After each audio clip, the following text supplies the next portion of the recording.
Far more than we think, Making Sense of Spirituality by Angelo. Chapter 47. Money, Money, Money. This chapter is probably going to provoke some incredulity, but please bear with me. The thing about money is that it's not real.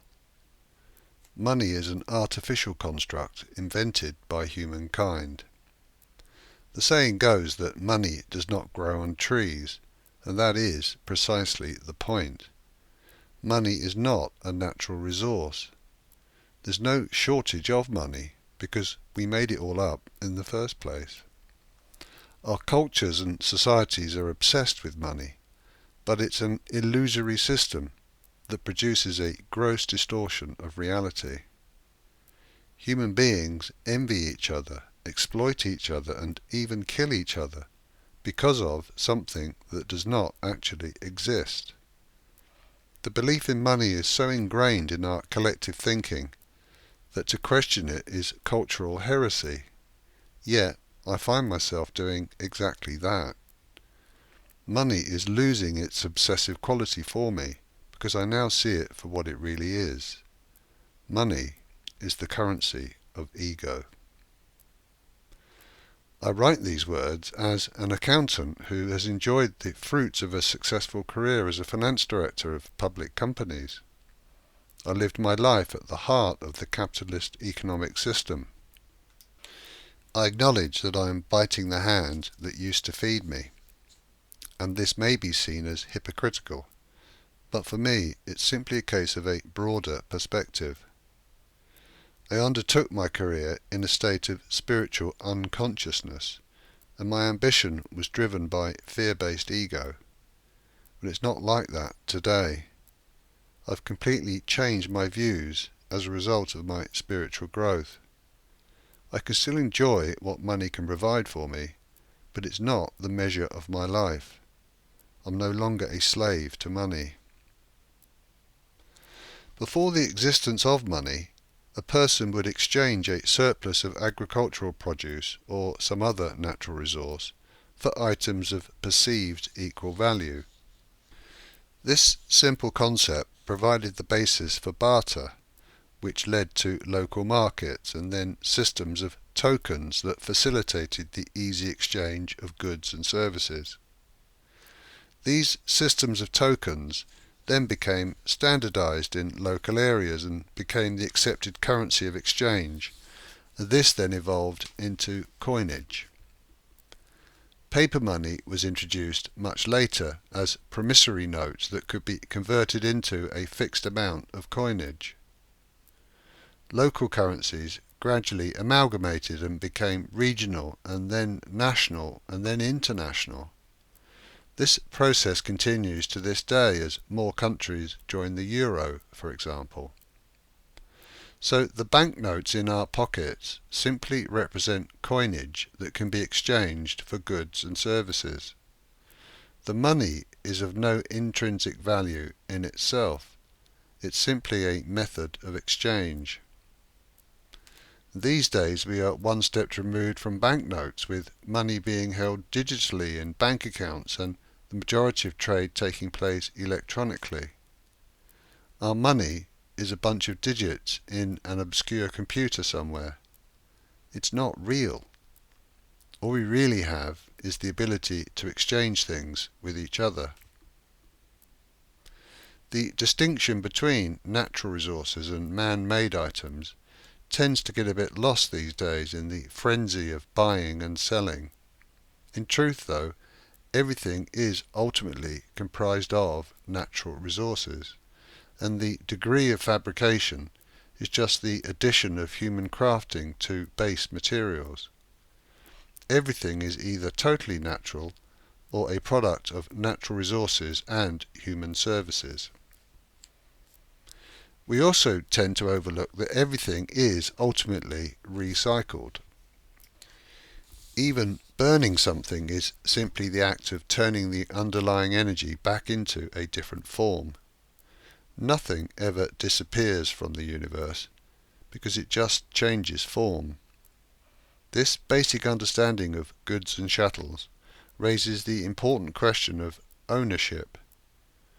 As an example, I paid good money for my car, so therefore I think I own it.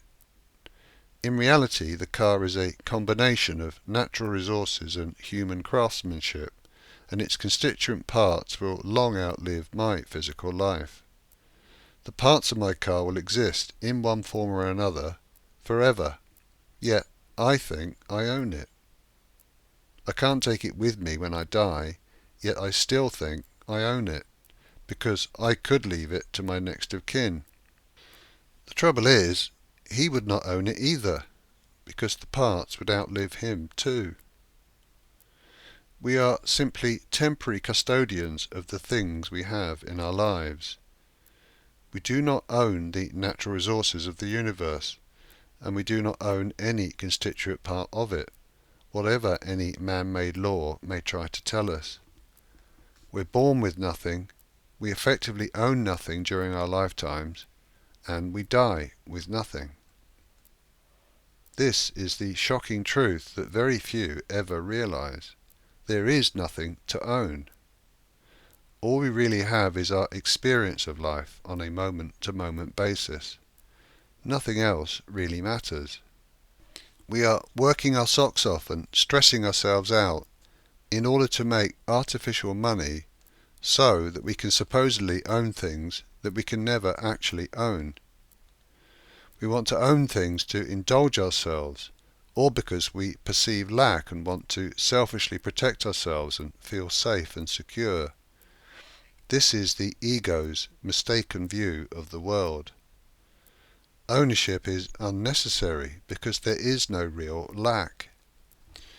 Human greed causes shortages, and then we see lack and we strive to secure our own share, but really all we need are our basic requirements. Everything else is a bonus, yet our envy of others causes us to want more. Instead of having one slice of pizza each, we have a system that ensures a grossly inequitable and insane distribution of resources. It is those who benefit the most from the system who perpetuate it and exploit the fearful egos of the majority.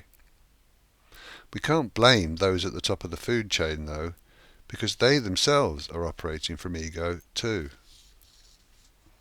And it gets worse. Corporations, which themselves are comprised of human beings, are artificial constructs with no longevity and with an ego of their own. They generally exploit humanity and destroy the natural environment in order to create and own money, which, as we now know, is an illusion. We are exploiting each other, competing amongst ourselves, and destroying our environment for literally nothing. The Industrial Revolution was a man-made humanitarian and ecological disaster, and all it has done is concentrate so-called wealth in the hands of the minority and improve our convenience and length of life. But there seems little point in living longer and more conveniently if we are all miserable. Humankind is shooting itself in the foot, all in the name of apparent progress. Real progress comes from spiritual growth, and not from each of us pointlessly trying to win a distorted game of life that's been invented by the fear-based ego of humankind. We are like lambs to the slaughter, but there's a gap in the fence for those of us who are open-minded enough to break away from the mainstream and see the illusion for what it really is. Money is useful, but not essential. As a concept, it makes sense to have a common system of tokens for the exchange of goods and services, but we've completely lost sight of this simple original purpose. The ego desires self-protection and ownership, and it feeds on money to exist. Attachment to all things monetary is the cause of massive amounts of suffering, stress, jealousy, greed, and crime. Money is not the root of all evil, But ego-based attachment to money is a big part of the hell on earth that humankind has created for itself. The spiritual person does not need to focus on money. Abundance is universally available to those who follow spiritual laws, rather than pursue artificial materialism. The spiritual person enjoys money, but has no attachment to it, and does not need it in order to survive and thrive. Spirituality is not averse to paying taxes, because taxation is an organised way of providing mutually beneficial services and sharing resources with those less fortunate. Spirituality does not seek to hoard money, but to use it. Money, money, money is a problem, whether we have it or not. Money should be a means to an end, rather than the end itself. The spiritual way to find happiness is to let go of all attachment to money. Some may find this difficult to believe, especially if they are really struggling financially, but the logic of spirituality is undeniable. I would rather live in a tent and be happy than live in a mansion and be miserable. If I am happy, I would prefer the mansion to the tent, but it's the happiness that is of paramount importance and not the mansion. If the horse is seen as passion and reason for living, and the cart as our material wealth, then many people have the cart before the horse. We set aspirational goals for our lifestyles and struggle and strain to earn enough money to support them. It makes more sense to me to cut our coats according to our cloth. Living within our means brings far more peace and contentment than struggling for some future illusory monetary dream. The spiritual way is to live a purposeful life and allow abundance to flow naturally as a result of our activities. We can then live in a tent or a mansion and be equally happy. It's the ego that prevents us from embracing our spirituality, and it's largely our obsession with ownership and money that keeps us rooted in ego. If we open up to spirituality first, ancient wisdom tells us all else will follow. This conclusion seems at first to be counterintuitive, but it does make sense when seen from the perspective of the spiritual laws and principles that we have previously covered.